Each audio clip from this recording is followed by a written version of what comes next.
Sir John Whittingdale. Thank you, Mr. Speaker. This morning's Foreign Affairs Select Committee session lasted 2.5 hours and was certainly one of the more remarkable that I've attended, and I have been involved in a number of quite controversial Select Committee hearings over the years. I do think that it showed the Select Committee system at its best, and members across the House worked together, and it's a pleasure to follow the Honourable Gentleman, the member for Hales-Owen, a fellow member of the committee who spoke earlier.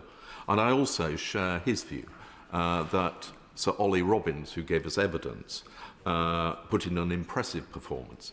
He is clearly angry at the way he has been treated, and he does have a distinguished career which has been brought to a premature end, and clearly he is very upset by that. But in his evidence, he did make some extraordinary revelations. He, of course, had given evidence to the committee last year in November when, as the chair of the committee suggested in our introduction, we may have heard the truth and nothing but the truth, but probably not the whole truth. This morning we heard a lot more of the whole truth. And what became absolutely clear, and had already been suggested at the previous hearing, was that number 10 Downing Street was absolutely determined that Lord Mandelson should become the ambassador of this country to the United States. Sir Olly told us that his predecessor, Philip Barton, had strongly advised that this should not happen until after the developed vetting process had been completed. But despite that advice from the senior permanent Under-Secretary of the Foreign Office, it was ignored. And indeed, the Cabinet Office, we are told, then went on to suggest that developed vetting might not even be necessary. And yet this was not just a routine appointment. It was not routine for two reasons. Firstly, it was the appointment of probably the most important ambassadorial post that this country has. And secondly, very, very unusually, it was a direct ministerial appointment. Most of the time, ambassadorial appointments are made from within the civil service, and people have already had that vetting procedure. This was somebody who was being brought in from the outside, who had not been vetted, and already had a track record of having twice had to resign from government. I'll give way. I thank the right honourable member for giving way. And the role of the Prime Minister is the highest honour in UK politics and demands sound judgment. And the reality is there was no sound judgment when he did appoint him, a disgraced individual who had 2 resignations and well-documented associations with a sex offender. And what we hear from the Labour benches today is lambs to the slaughter. They are defending the indefensible, and the general public are hearing that today and are hearing how disgraced this place is by the decision of the Prime Minister to appoint Peter Mandelson. I completely agree with the Honourable Lady, and it's somehow being suggested from the other side, but it was people advising the Prime Minister. I think one speaker earlier said the Prime Minister had been persuaded to appoint him. Well, I worked for the Prime Minister, and she coined a phrase, officials advise, ministers decide. And in this case, it was the decision, as she says, of the Prime Minister. But Olly Robbins also pointed out that actually, by the time he took up his position, essentially he was presented with a fait accompli. He actually set out to us. He said, I took over as PUS on the 20th of January.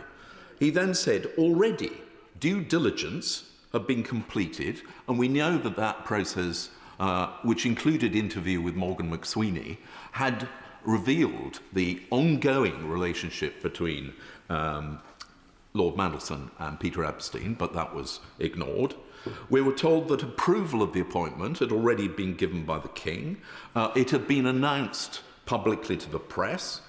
Agreement had been given from the United States, which is, and Sir Olly Robbins made this clear, that that is not just a formality, there is a very significant development.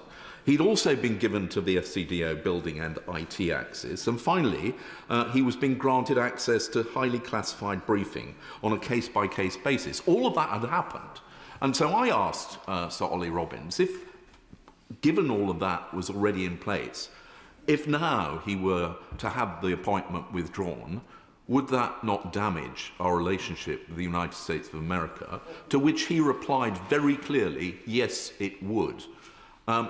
My right honourable friend, the member for Goole, has already set out, but actually we already had a very good ambassador in Washington, but nevertheless, Downing Street had said to the US administration that they wanted Lord Mandelson to be appointed, and the White House had given their agreement through the agreement procedure. So for Sir Olly Robbins then to withdraw the appointment would have been a real damage to our foreign policy.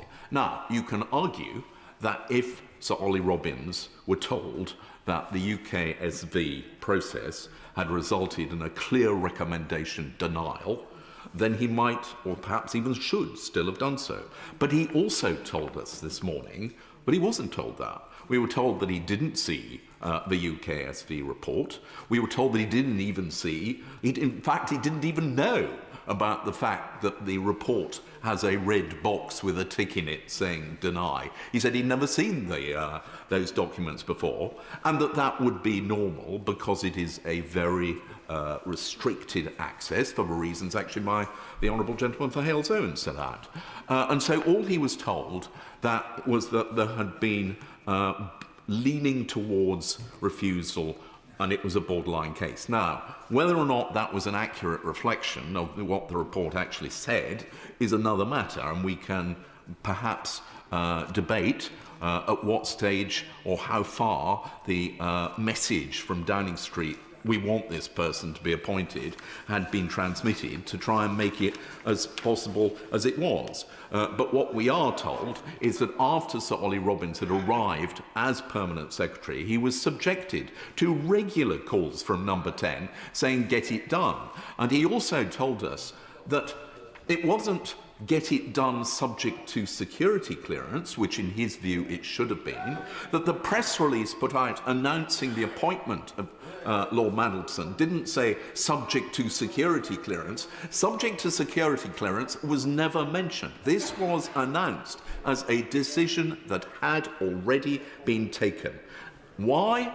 That is a matter that we can that is open to conjecture. There is the view of the some on the other side that it was somehow a reward for services given in getting the Prime Minister the job, or the leader of the Liberal Party has said it may all be to do with the trying to cozy up to President Trump, although, as my honourable friend pointed out, actually our previous ambassador have done a really good job in representing this country to President Trump. We may never know. What we do know is that the Prime Minister was absolutely determined that that appointment should be made.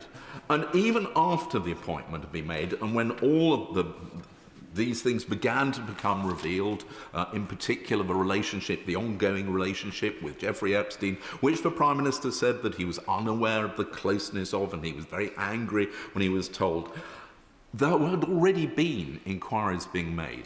Journalists have been ringing up Number 10 and saying, but we've been told he failed his security vetting. And Number 10 put out a denial. Now, Number 10, you would expect, if journalists were calling up saying, is it true that actually he didn't pass the UKSV assessment and they recommended denial of security vetting, that before just saying, no, that's complete rubbish, they might actually begin to ask questions. They might say to the Prime Minister, you should be aware, we've had an inquiry about this. But no, apparently none of that happened, or if it did happen, again, it was simply swept under the carpet. The end result of this process is that for over a year, this country had, representing it at the most senior level, in the America, which is our closest ally, someone who the security agencies have concluded is a security risk. We do not know the full extent of the damage that may have been done during that time.